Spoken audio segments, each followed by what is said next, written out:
Welcome to Beyond Screens, a program by IndieCade, and this is a place where we talk about the tabletop finalists for the 2022 IndieCade contest, which you can experience everywhere. This particular stream, we are going to be discussing a game called Dwelling, and we have its creator here, Seb Pines. Also, here are the other two members of the IndieCade tabletop jury.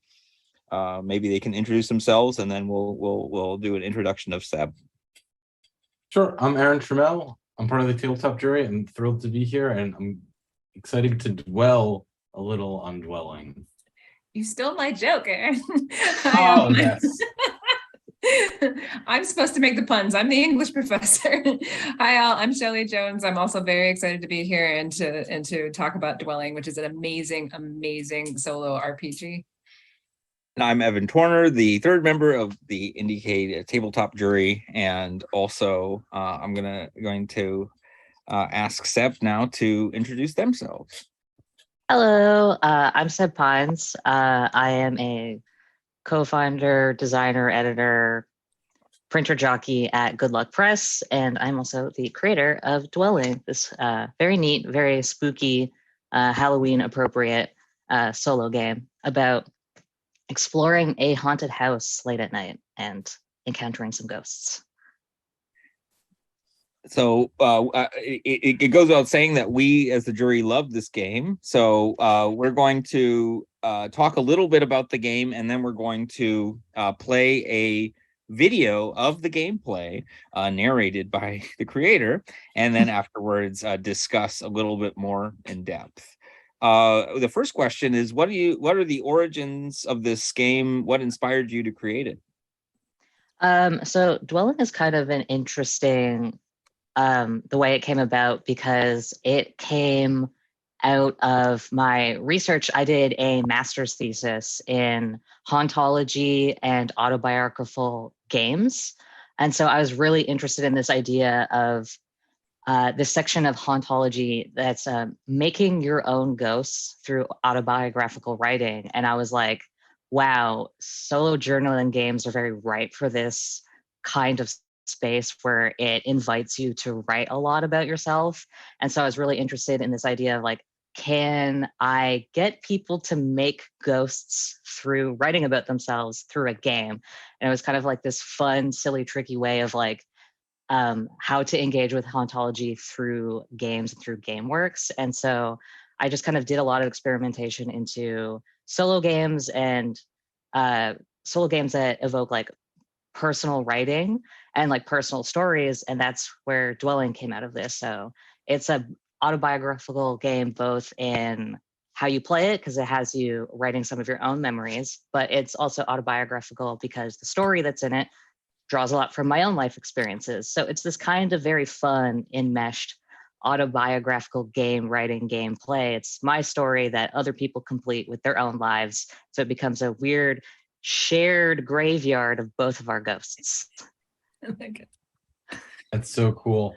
I'm always gonna ask the obvious question. So just for those of our viewers who have never heard this word, hauntology, what is this? Yeah, hauntology is a very interesting, weird study, mostly in media, of things that kind of have a timeless or a spectral nature, of something that kind of captures the essence of something and then becomes so far removed of it, it just kind of creates a ghost of it. So like movies that feel timeless, that still feel like they apply 50 years later, that's something that you think about hauntology. Music that kind of transcends through decades and finds its place, like those things that can be described as like hauntological bits of media. And I was kind of more interested in this like both literal and metaphorical of like ghosts in a work, of like creating bits of pieces yourself in a story that kind of, in a little bit of a morbid way, cease to exist the minute you stop writing about them. So there's this image of yourself that is written into a piece of work, and then the minute you stop writing, it kind of stops living, and it exists there forever, this part of yourself, but you yourself keep living. So there's like these little ghosts of yourself in writing. Oh, that's so beautiful. I think that was well put. Thanks, Seb. the best explanation of hauntology I've ever heard. So great. Shelley, do you have a question?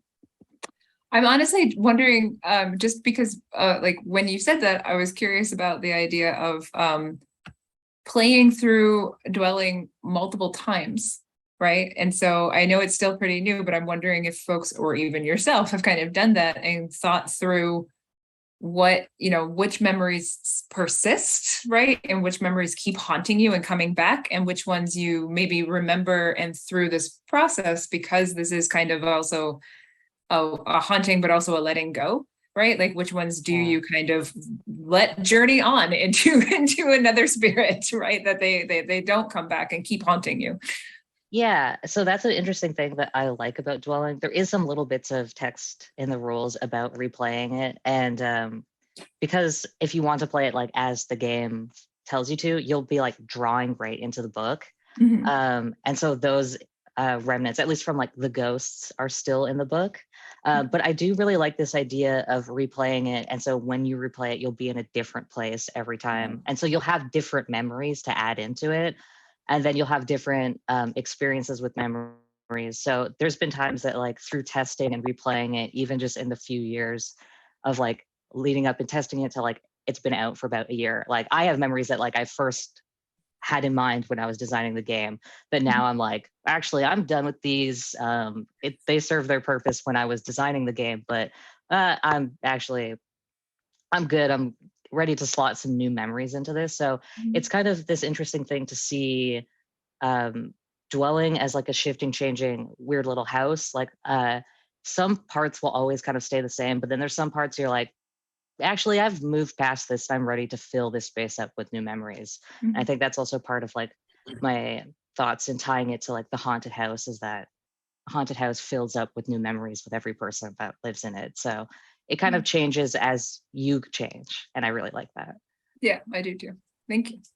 The drawing aspect reminds me of Swiss artist Hans-Ludwig Giger, also known in English as H.R. Geiger, who said once in an interview, I draw things that terrify me, and it's that he wasn't drawing his biomechanical drawings for Alien and other things, to terrify others, but rather he was getting things that were horrific, that were living inside of him, out of himself, and to art. And I feel like that's exactly my experience of Dwelling, that I've got some horror lurking in me, and I am putting it on the page, and now it's terrifying to me because I am working through it in real time. Yeah, I also think that was a thing that I had in mind with designing Dwelling, is through like drawing ghosts as like these abstract things, but then associating them with a memory. So the idea is like you draw on the ghost and then you can choose to keep the memory, but you can also choose to get rid of the memory. And I like the idea that like the representation of the memory stays in this weird abstract ghost that you end up drawing, but you could just be like, oh, why did I draw this? What does this associate with? But so like it had that like emotional resonance as you're drawing it, but then with time it could just be a weird, creepy thing. Yeah, it's living like all of our books, all the things that we keep on our shelves should live. But I feel like we often like, elevate books and print media in a way that they don't become lived in the way that Dwelling invites its players to live within it. Yeah, that's a little tricky thing about it, asking people to actually draw in the book. I am a big fan of books. I love books, but also I am a person who's sometimes not precious about books, and I'm totally down with writing in them and drawing in them, and in some cases, obliterating them. And so I do like the idea of something becoming like a living entity that changes like as you play it, and then changes after playing it, and it becomes this thing that can keep changing. I think it brings an interesting life to a book. I'm definitely the guy who takes notes in the margins of library books, but only in pencil.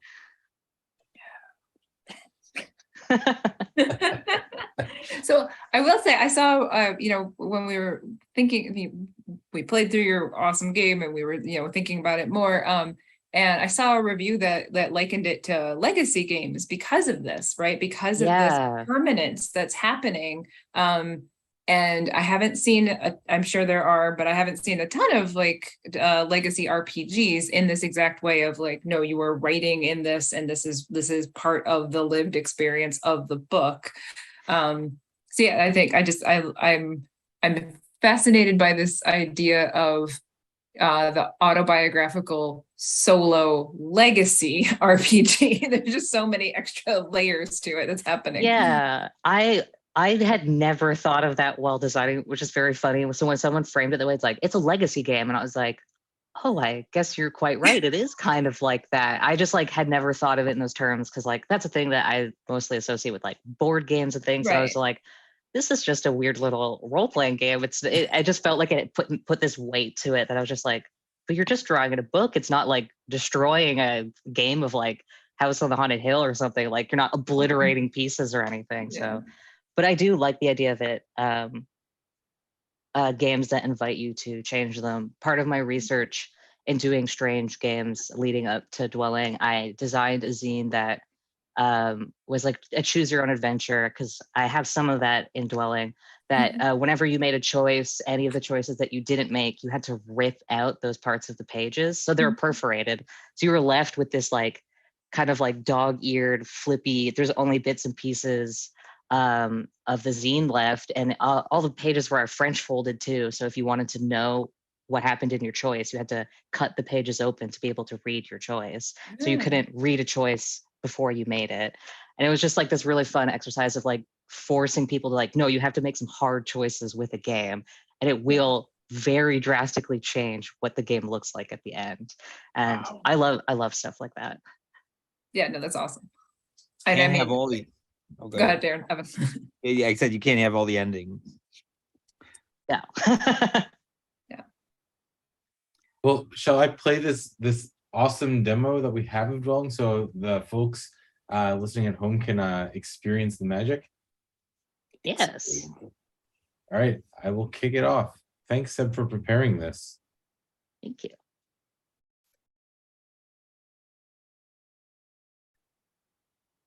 Dwelling is a solo game for those looking to discover what ghosts dwell within their own haunted homes. To play the game, we'll be reading through the story and responding to the prompts that come up as the story progresses. Sleepless nights. They've been happening more. Unavoidable with the stress of moving, the stress of grieving, change, and then more change. I've taken to waking up at night, pacing the rooms or reading until I'm tired enough to sleep once more. I don't always remember my dreams, but sometimes the vividness of them is alarming. Changing, shifting rooms, a house I barely recognize, but I know it's mine. And the dream shifts as if I'm suddenly in a horror movie, trying to escape a haunted house. I wake up and the dream blurs into the corners and nooks of my room, with the ghost following me out into wakefulness, until my eyes adjust and it's simply dark. These dreams make sleep even harder to find. An old house has its quirks, and I just need to figure them out. Learn its needs and anticipate them as if they were my own. Still, as of late, all I have is sleepless nights. Waking up out of a dead sleep, dazed and disoriented, my eyes scanning the shapes in the dark for any sense of familiarity. Frozen in bed, I watch shadows twist and turn into fantastical shapes. And though I'm uncertain if it's a trick of my eyes or from the light filtering in from outside, but it seems as if they move. Surely a fabrication of an overactive imagination, along with the creaks and groans that sometimes wake me in the dead of night.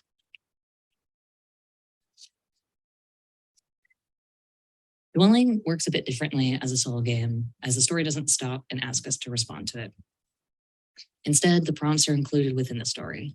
Every time a bolded action word shows up in the story, it's asking us to respond and change the story in some way. This may be a form of summoning, remembering, or marking ourselves. When we are called to summon or conjure, we will be drawing the ghosts we encounter into the book and the parts of the rooms we may imagine them appearing. Ghosts will have some descriptions of how they may be perceived, but it's up to us to decide what they look like.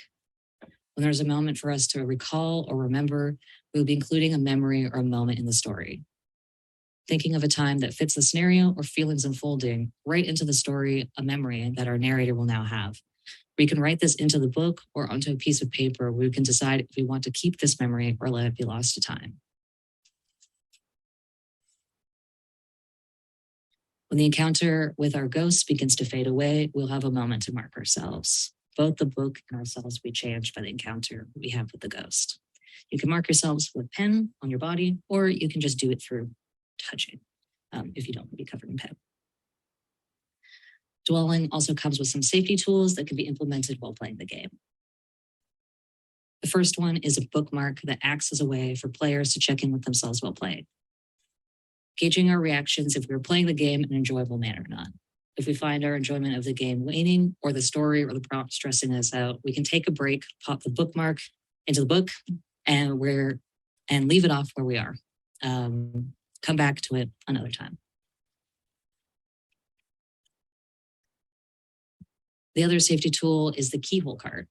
These change how we interact with the room, or we might want a little bit of distance from the content. In the back of the book are content warnings that discuss the kinds of themes each room delves into and how it will ask us to respond to those themes.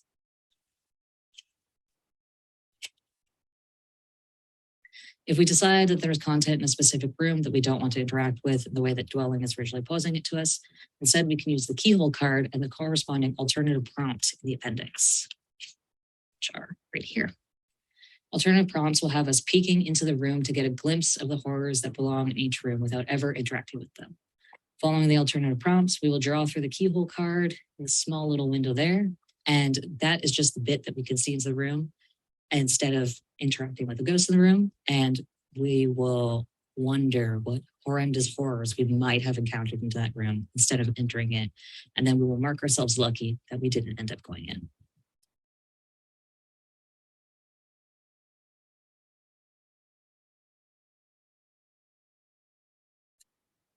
There are also ways to replay Dwelling through writing in new snippets or covering over old drawings to change the book even more the different times we play it. But for now, we'll focus on playing it for the first time.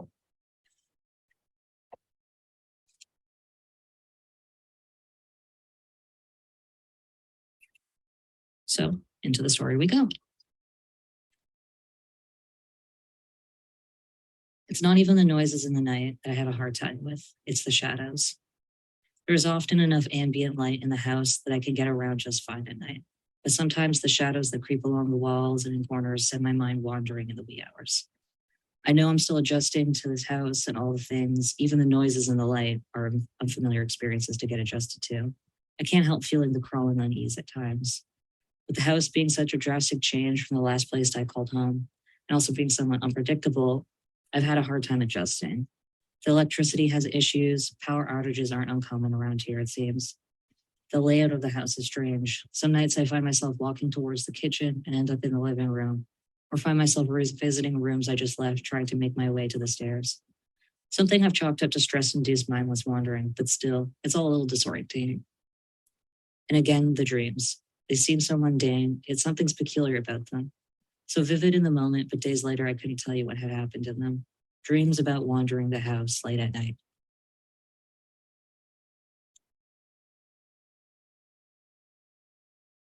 I awake. My eyes haze and adjust as I try to make sense of the unfamiliar shapes in the dark. For a moment, I don't remember where I am and in panic. As thoughts roll into the back of my mind, I remember I'm in my house, my new house that was left to me in a will by my uncle. He passed away half a year ago and he lived alone and had no kids to pass things on to, so the house went to me. The paperwork I've signed recently stacks in my mind as if building up the pages of how I got here. My body, autonomic in its dream state, wants to mime out the words and signatures once more. Running my hands over a letter written to me and included with all the paperwork, a last message telling me what this has meant to him and what could it mean to me now that it'll be my home. There's a sinking feeling in my gut in this place that's now mine, again through a loss. Still, months have passed and paperwork was signed and I'm in an old house that is new to me. I haven't gotten used to its sounds, its shapes, the feel of it just yet, so I wake up some nights to sounds or a weird feeling, something unfamiliar enough that stirs me out of my dreams. As I settle into wakefulness, my body begins to orient itself in this new space. I shift, letting the sensation of my skin against sheets register my body in place of the bed.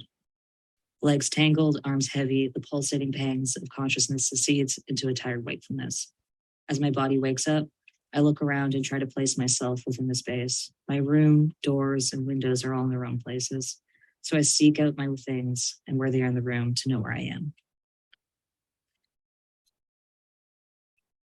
I let my eyes languidly take in the walls around me and make sense of the still unfamiliar shadows, tracing the shapes with my unfocused eyes still hazy from sleep. In my sleep-addled imagination, my mind conjures a shape from the shadows. The way the darkness piles at the end of my bed, making the dark shapes against the wall look as if something is peering over the edge of my bed, looking up at me. So this is our first ghost that we conjured. I have my pre-made little ghost here.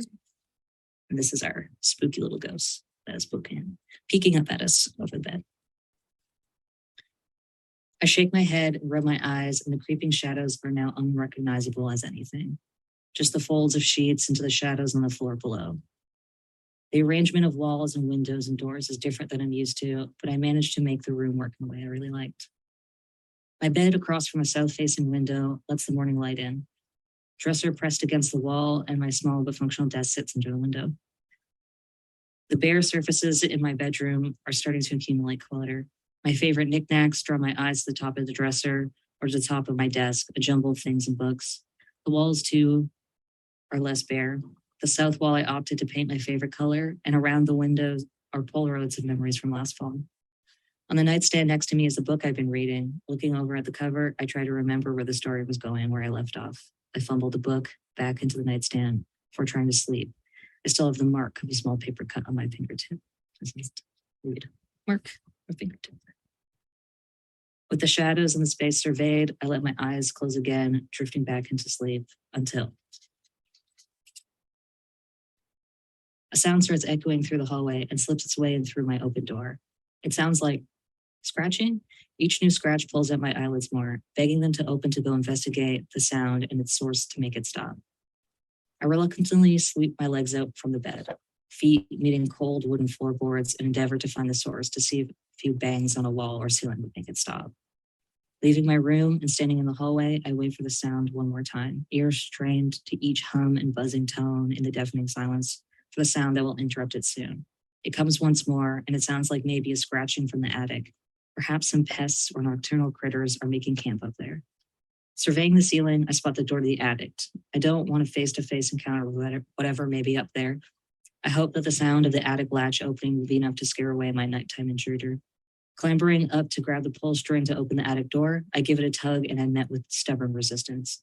The sound of the door rattling against its hinges is louder than any scratching that could be contained in the attic. Stuck or perhaps locked? Whichever the case, I'm unable to open it.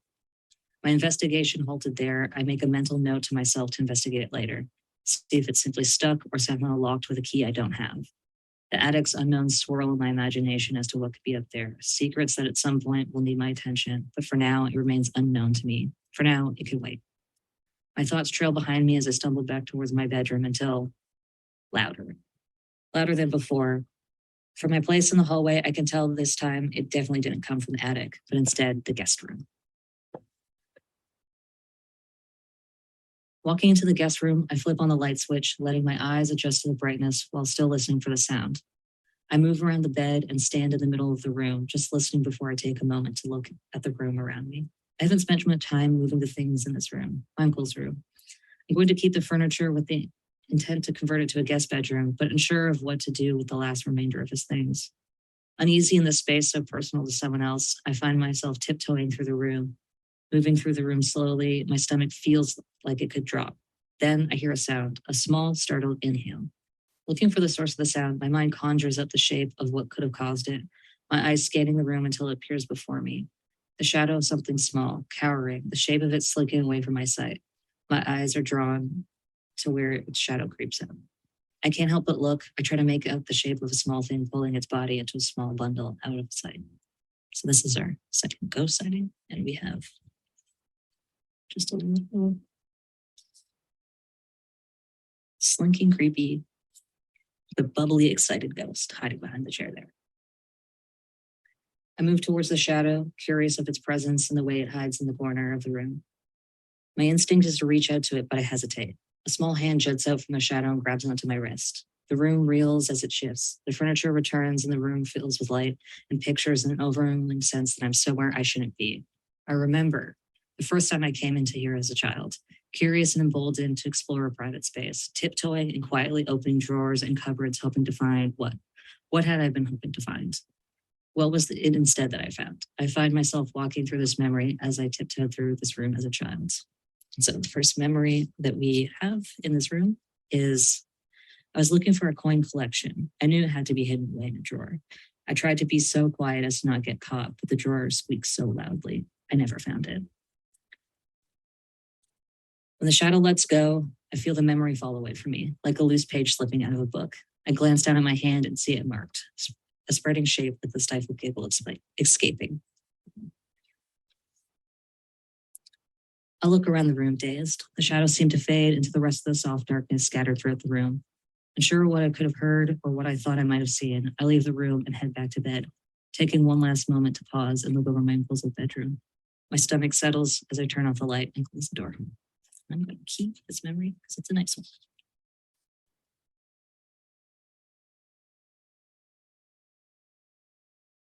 Standing out in the dim hallway in between the doorways to the guest room and my own, I pause to think of the small shadow in the room, the memory that feels only like an echo now, the small mark on my arm from where it reached out and touched me. It all feels like a strange dream now. It is hidden away behind the closed guest room door.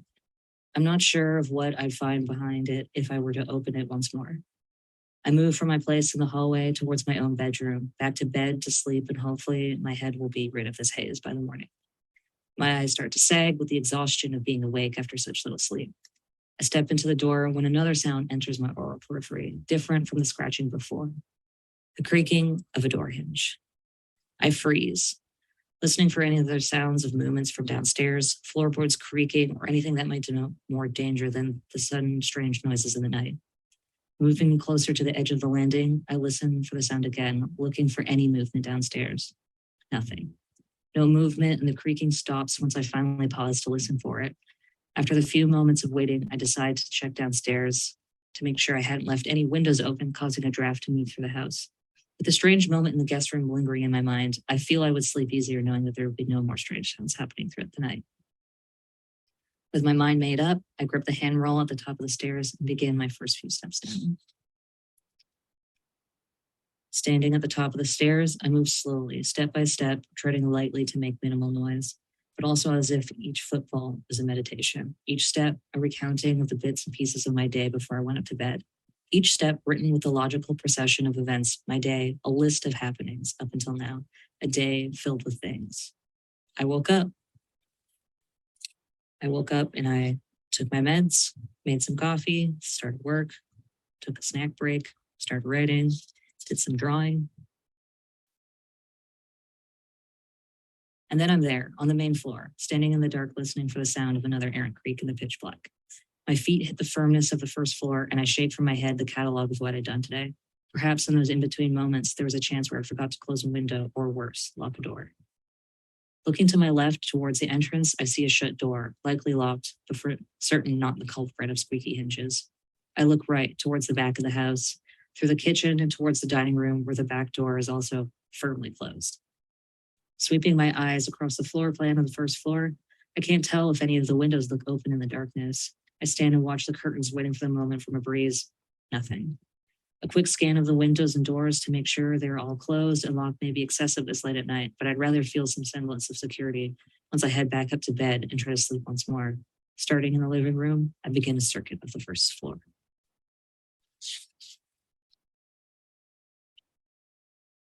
The living room is dimly lit by the glow from streetlights and moon filtering into the room. I start to walk through the room, but with each step, my legs feel shaky, like they're no longer as sure as the knees as they usually are. I take a moment to sit down on the couch, feeling my legs bristle as if filled with electricity. As I go to touch my knees, I realize that my palms feel clammy, covered in a thin sheen of sweat. The television flickers on before me and it begins playing a movie I haven't seen in years. I watch the scenes play out on the TV, but they feel like a blur of lights and colors. I realize that I'm no longer alone. My eyes want to slide off the screen and look over to the figure sitting so close, yet so far from me on the other end of the couch. In my periphery, I can summon the shape of them before I even turn to look.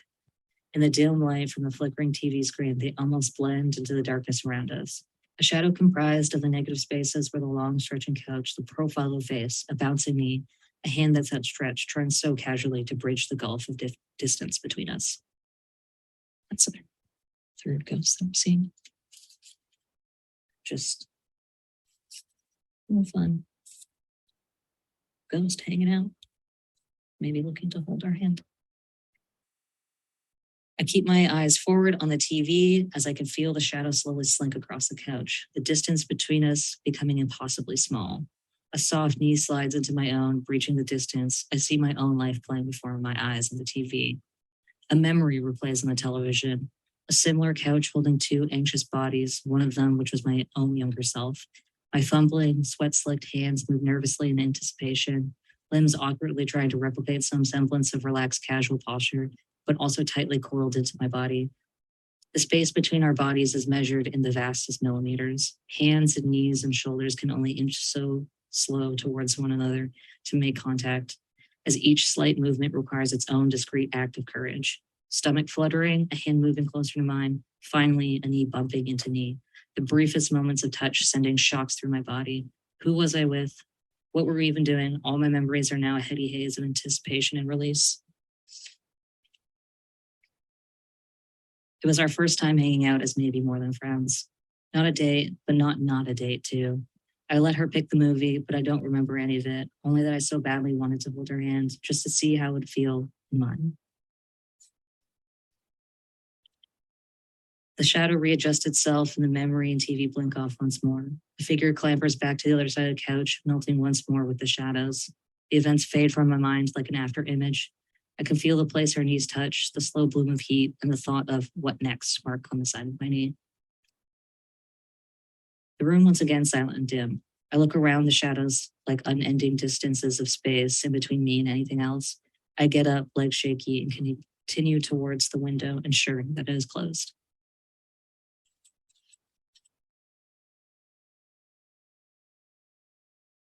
Facing the window, I take a moment to reorient myself with my hand on the cool glass, looking out into the backyard at the shapes cast by the moonlight spilling into the yard.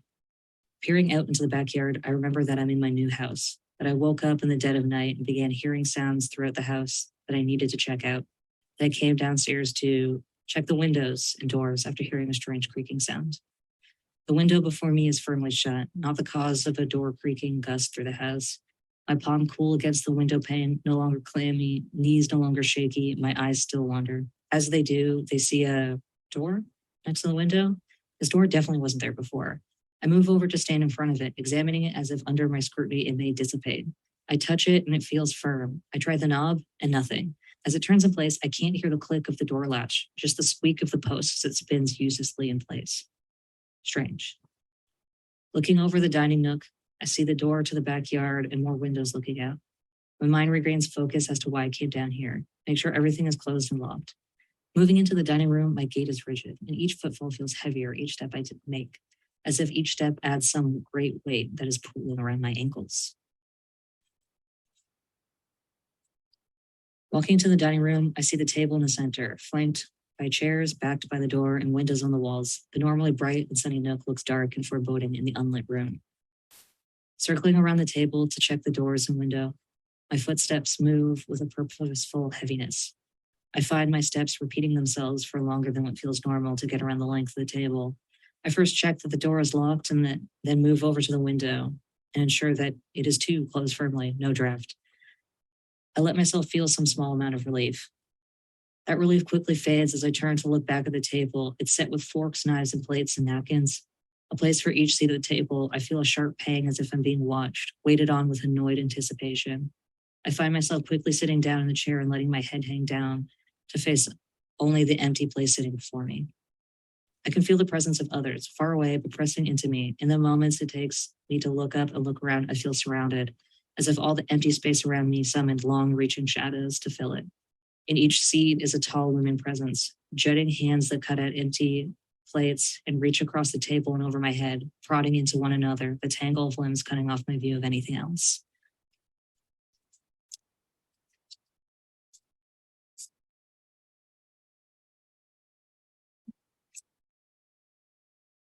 Fun spooky ghosts here.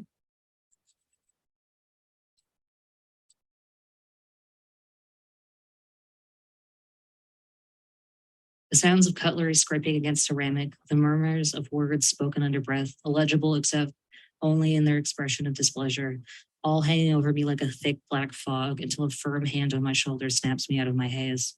I'm instead jolted straight into a memory of terse conversation and food as hard to swallow as the words being spoken, and the ones left unspoken. What were the things we wanted to say to each other but didn't? What were the things we instead tried to communicate through glares? A meal punctuated by glances, rigid posture, and the slow chew of food, as if our molars could grind the malice out of our words before we spoke them, but always retaining some of the flavor. It seemed like forever since she had been home. We didn't know how to act anymore. Things felt so different. We all had unasked questions and unaired grievances stuck in the back of our throats, but instead we ate in silence. I snapped back into myself to the presence of crawling anxiety, marking itself on my body at the point of release, an impression of a sigh. The diffused anxiety and the faded memory are accompanied by the noise of dragging chairs against the floorboards and the clink of tableware before it all just becomes silence, and the shadows are but those cast on the walls from the windows. Memory and dinnerware alike unceremoniously and quickly bust. I find myself trailing the sounds to the kitchen as if following the line of crumbs spilled off the plates. I'm gonna get rid of this memory because it sucks.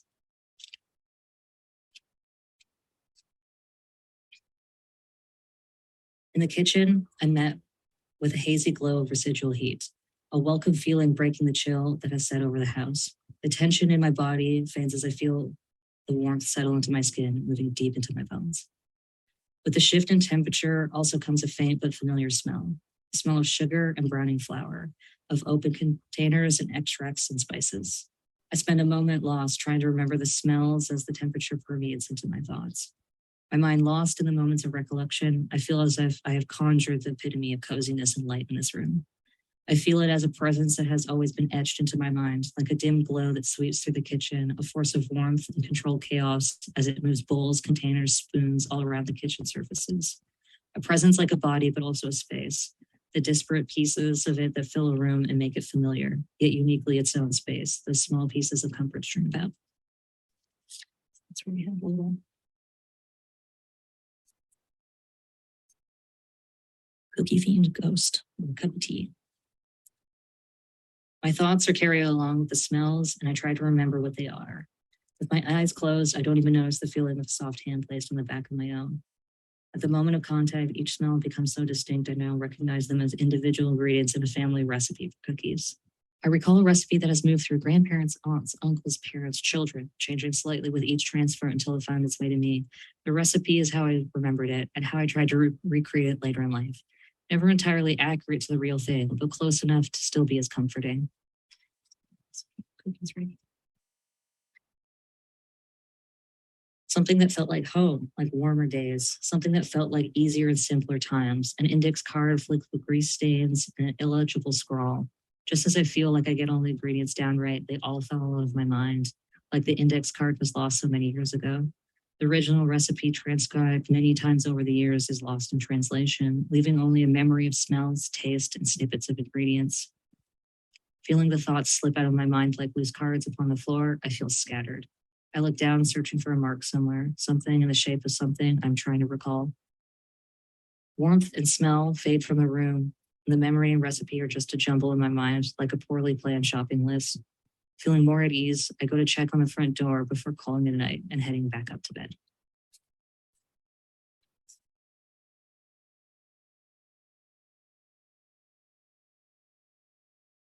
I'm standing in the entranceway. I peer out of the glass of the front door, situating myself in the house and situating the house in the rest of the world. The door looks out over a bit of the front yard to the road. Tall, lingering streetlights flecking the road, breaking up the darkness, their light filtering into the yard and the windows of the house. The door is safely dead-bolted, and the world outside is clearly divided from the one within. Tonight, the first floor seems less like a simple home and more like a haze of rooms. I stand in the threshold of the house, looking out and feeling the separation of the world outside and the world inside so clearly. Yet inside the house feels so porous. Sound moves from room to room as if each wall is a thin membrane, allowing some things to move through, but not others. I look at the deadbolt on the door. At least the membrane between outside and inside isn't porous. It's rigid. It keeps things out or in. Feeling secure knowing that the door is locked, I turn towards the stairs and get ready to head back upstairs to bed. These are the first few rooms that you'll explore in Dwelling. There are still many more to discover and some to revisit in the rest of the game. If you're interested in what our narrator will encounter next, I highly recommend getting yourself a copy of Dwelling and summoning some ghosts of your own. Thank you. Wow. What an awesome example of gameplay. I love that you are bringing in the walking us through with the little stick-it notes on the book. I think that it was so perfect for getting to experience the game itself. So thanks, Seb. Yeah, that was a great way for me to have all the ghosts ready to go because I've recorded demos of it in the past, and sometimes watching me draw something out takes a little bit, like it takes just a little bit too long. And I saw someone on Twitter posting about their playthrough, and they did it all with sticky notes because they didn't want to commit to drawing in the book. So they did everything on sticky notes so they could preserve the book and do different playthroughs and not actually commit to drawing in the book. So I was like, oh, that's a perfect way to just quickly pop in some ghosts and some memories, just sticky notes. I love it. As I have thousands of sticky notes, I absolutely love this. There's just notes everywhere. Yeah, that was phenomenal. Thank you so much. Yes, we all, yeah, they're our favorite tool. I mean, I don't have them anywhere, so. I'm gonna send you some. I have plenty for all of us. Every time I go to Target, I'm like, I think I need to buy more pens and sticky notes. To be fair, they are in the room next door. So okay. My partner has many. Yeah. Seb, can we talk a little bit about the safety tools? Because this is something that I absolutely love about this book. You had me at the keyhole and the key. Can we talk a little bit about like why you thought that I love that they're there, and I absolutely support that idea. So I'm just wondering where along the way of your design journey that you decided the safety tools would be a good idea. And both like how the two different ones work. And then as we were listening to the video, I love the descriptions on the back for enjoyable, neutral, and unenjoyable. Yeah. I honestly want to use this in my classroom to be told, because sometimes you can't always tell how everybody's feeling, and whether whether someone just has a certain kind of resting face or whether something else is going on. Yeah. So I think these kinds of tools are amazing, and I'd love to normalize them more in everyday use. Yeah. I really wanted to make sure that I had some form of safety tool, something in the game. Because, I'm of my own opinions. I think there's some areas in the book that maybe are a little stressful, but I don't think it goes too deep into anything like very stressful. But I've also had some people be like, yeah, there was a certain room in the game that was just so hard for me to finish. And I was like, wow, okay. So I was just like, those kinds of like safety tools are very important for me. And with solo games, safety tools is a little bit tricky because in role playing with safety tools in a group game, it relies a lot on either the game runner or other players being able to check in with each other and just gauge how each other are feeling. And it has that communal aspect of like sharing each other's safety in the game and you're sharing it with each other. And that's a little bit tricky when you're playing a game by yourself and you're like, oh, I don't know if I'm liking this, or I maybe just really want to finish the game. And so like the bookmark tool was one of the things that I thought was a good way to help people check in with how they're feeling. And I wanted to kind of break it up in two different ways. I have things as enjoyable, neutral, and unenjoyable, because I didn't want to frame as anything as like bad or good. It was just like, where's your enjoyment at this game? I didn't want to put any sort of like modifiers on how you're feeling. It's just like, is the enjoyment there? Are you excited to keep playing the game? Are you looking forward to more? Or are you maybe getting a little bit bored, or maybe getting a little stressed out? And I also wanted to have things on a different level of just like how you're thinking about the game, but also like how you're feeling in your body or how you might be reacting to things. Because I'm very well aware of like with my own like stress responses to things. Sometimes I'm not thinking that I'm stressed out about something, but I'm like very anxious and I'm like all over the place. So like I'm stressed, but I'm not thinking I'm stressed, but my body is acting stressed. So I Yeah. wanted to hit all those levels so that you can just have this little thing next to you and just kind of check in once in a while if you're feeling stressed or overwhelmed or whatever. And then the nice thing about it being a bookmark is, and you're playing in a book, it's like, all right, I can just pop this in. I'm taking a break. I'm not going to lose my place. I can come back to it. It's okay. And I just wanted that as a little bit of way for like when doing a solo game for players to check in with themselves, because the game, I try and make things paced as well as possible so it doesn't like do like bummer room after bummer room. There's some nice things in there, and there's some things that might be stressful. So I tried to like pace it well, but Well, and you can't when you're necessarily predict that, right? yeah, Like the I can't. kitchen might Yeah, be agreeing that, but for I think we lost you for a second, Shelley. oh, sorry. yeah, you can't predict like how a player is going to be, and there's times that I've been playing games and halfway through a playthrough of like a long solo game, I'm just like my mood will shift, and so it's like nice to be able to like keep track of that and check in with yourself. And then the other idea is the keyhole card, that the whole idea is like you peek through it into the rooms. And this kind of came out of my experience of like, I've played a bunch of different solo games, and I love playing solo games. I love things that like give you this nice introspective time with yourself. But I found I had a little bit of difficulty with some games that if there were prompts or things that I couldn't engage with, and it was supposed to be like a more personal nature, it was often just like, just skip it.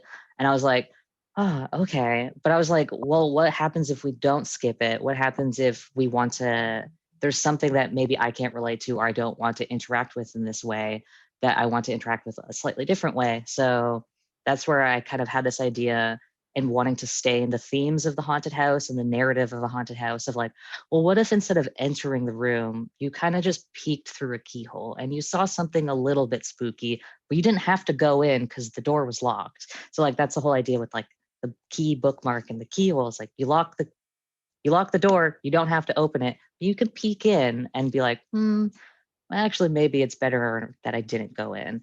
And so that's the whole idea of like the alternative prompts in the book, is like it gives you a chance to peek. And I kind of like that for things of if there's like content that you don't want to engage with in like a very in-depth way, it still gives you a way to like think about it at a distance. So you're having it in your mind, but you're not like sitting and thinking about something that might suck, like a really stressful dinner, or like you don't have to think about it. You're just kind of like, oh, I kind of have these feelings about this bad event. And what's the worst that could happen? Oh, it could have been this. Well, glad it didn't happen then. And then you can just move on. So it was a great way to keep the narrative going and not have players, if they didn't want to engage with the content in a specific room, instead of just skipping it past, they would just be like, oh, I guess something spooky's in there. Who knows? Let's move on. So it was a way to like stay in the narrative and stay in the game. I just want to gush about that mechanic. I think it's so brilliant. I love mechanics that encourage you to kind of do the thing that they're thematically encouraging.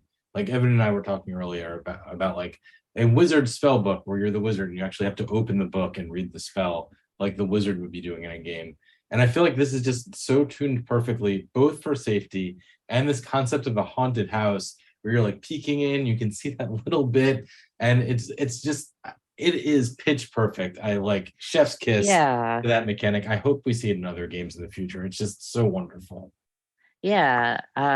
I love this idea of like, especially like safety mechanics for solo play, because I think those have like a lot of opportunity to just like be so tied in with what the game does and like give you these alternative ways to play. So I would love to see more very interesting like safety mechanics. And it also ties nicely in with the narrative aspects too, because then it does allow you, it gives you another opportunity to potentially play through the game again, right? Because you could play through once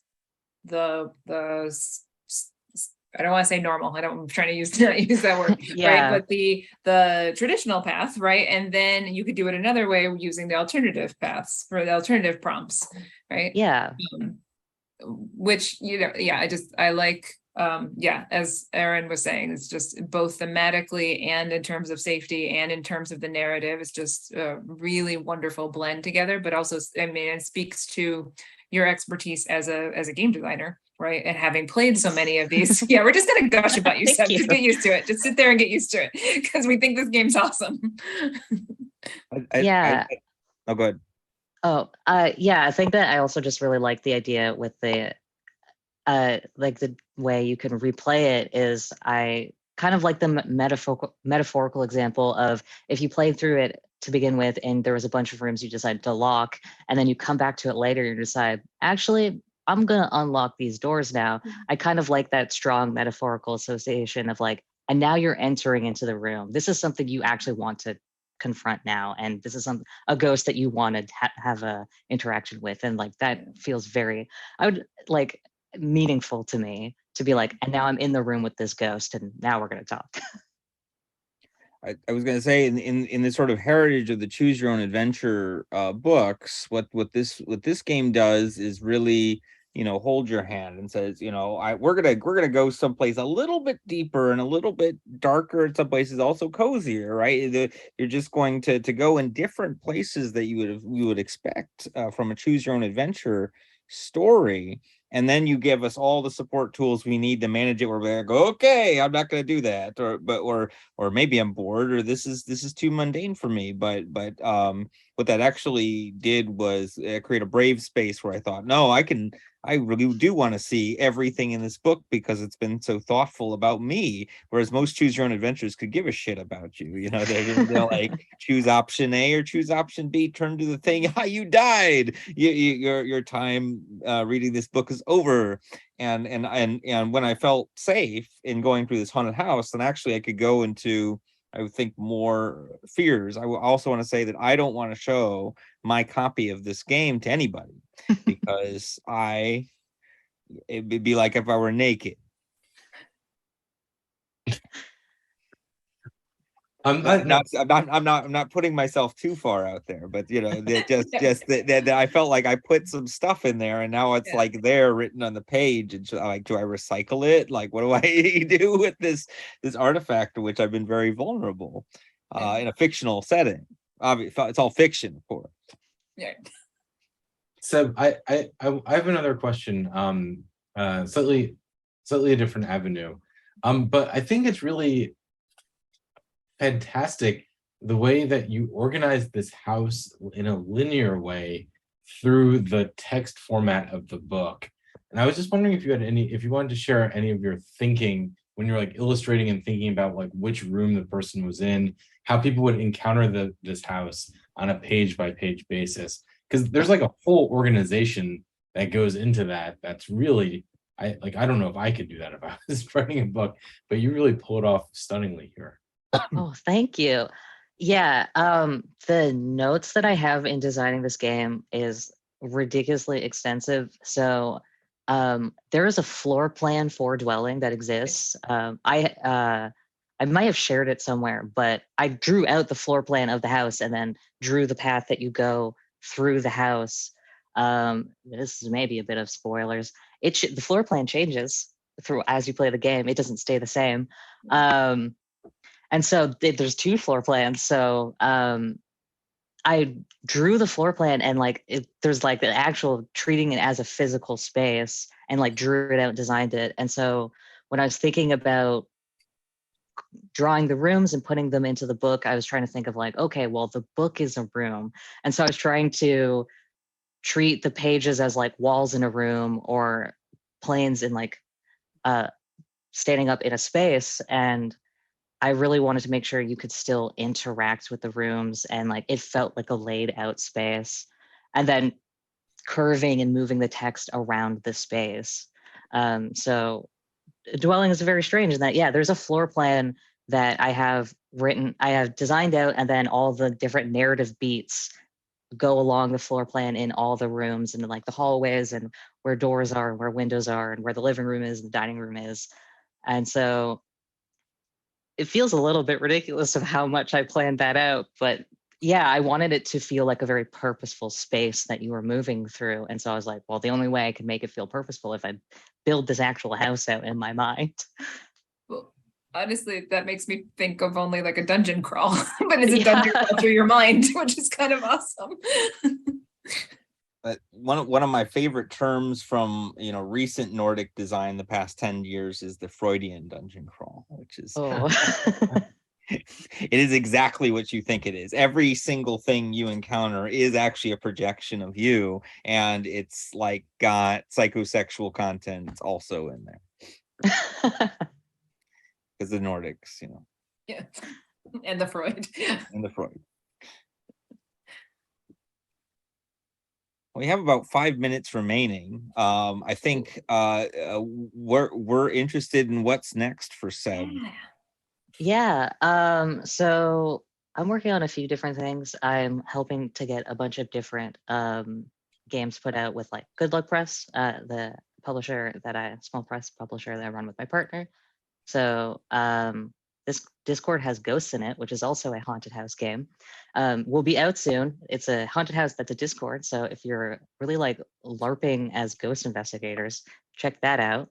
But stuff specifically for me, I'm creating a lot more solo experiences. I'm getting very big into like kind